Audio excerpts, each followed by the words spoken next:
Hello दोस्तों, आज हम बताने वाले हैं पृथ्वीराज चौहान की कुछ ऐसी अनसुनी बातें जो आपने कभी सुनी नहीं होंगी। बस वीडियो के अंत तक बने रहें और जो न्यू यूजर है प्लीज़ सब्सक्राइब करना ना भूलें। चलो दोस्तों, वीडियो शुरू करते हैं। आपको जानकर हैरानी होगी, आँख नहीं होने के बाद भी सम्राट पृथ्वीराज चौहान ने मोहम्मद गोरी को मार गिराया था। सम्राट पृथ्वीराज चौहान वंश के हिंदू क्षेत्रीय राजा थे। उत्तर भारत में 12वीं सदी के उत्तरार्ध में उन्होंने अजमेर और दिल्ली पर राज किया था। सम्राट पृथ्वीराज चौहान का जन्म साल 1166 में अजमेर के राजा सोमेश्वर चौहान के घर हुआ था। गुजरात में जन्मे सम्राट पृथ्वीराज चौहान बचपन से ही प्रतिभा दिखाई देते थे। दिल्ली के राजा अनंगपाल द्वितीय की इकलौती बेटी कर्पूरी देवी पृथ्वीराज चौहान की मां थी। पिता की मृत्यु के बाद 13 साल की उम्र में ही उन्होंने अजमेर के राजगढ़ की गद्दी संभाली।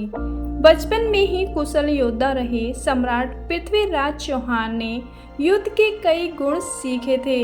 बाल्यकाल में ही उनके अंदर योद्धा बनने के सभी गुण आ गए थे। दिल्ली के शासक और पृथ्वीराज चौहान के दादा अनम ने पृथ्वीराज चौहान के साहस और बहादुरी की कहानियाँ सुनी तो बहुत प्रभावित हुए। इसके बाद उन्होंने पृथ्वीराज चौहान को दिल्ली के सिंहासन का उत्तराधिकारी बनाने का ऐलान कर दिया। पृथ्वीराज की एक कहानी प्रचलित है कि वह इतने शक्तिशाली थे कि एक बार बिना किसी हथियार के शेर को मार दिया था।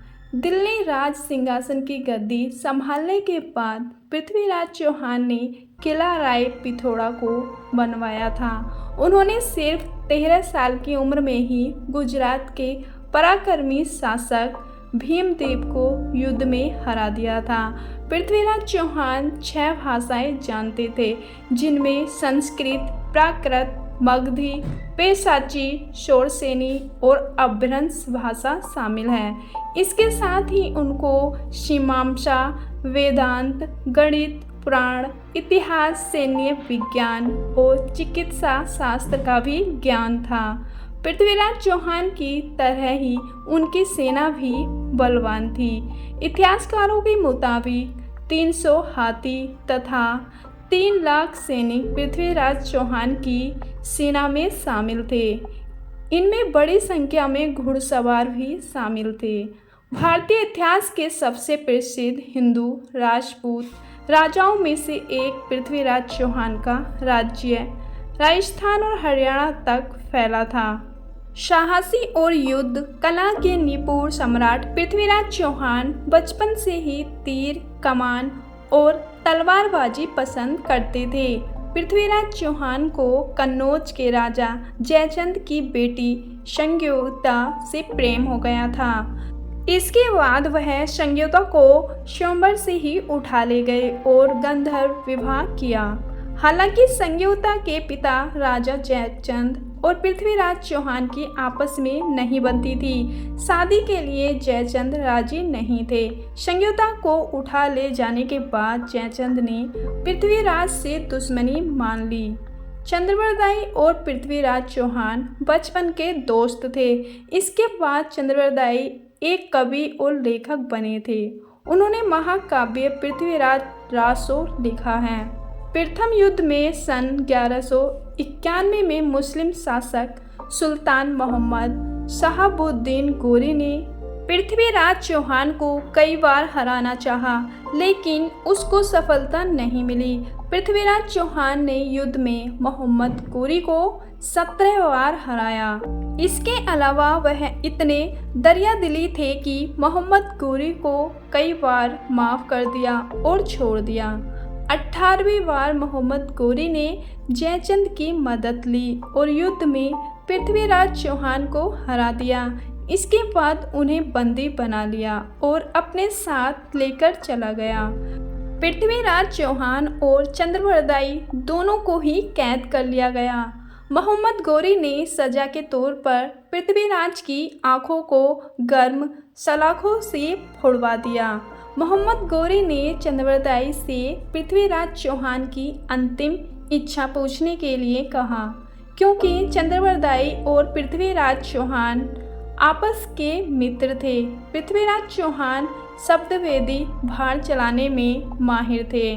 मोहम्मद गोरी को इस बात की जानकारी दी गई, जिसके बाद उसने कला प्रदर्शन के लिए इजाज़त दे दी। पृथ्वीराज चौहान को जहां पर अपनी कला का प्रदर्शन करना था, वहां पर मोहम्मद गोरी भी मौजूद था।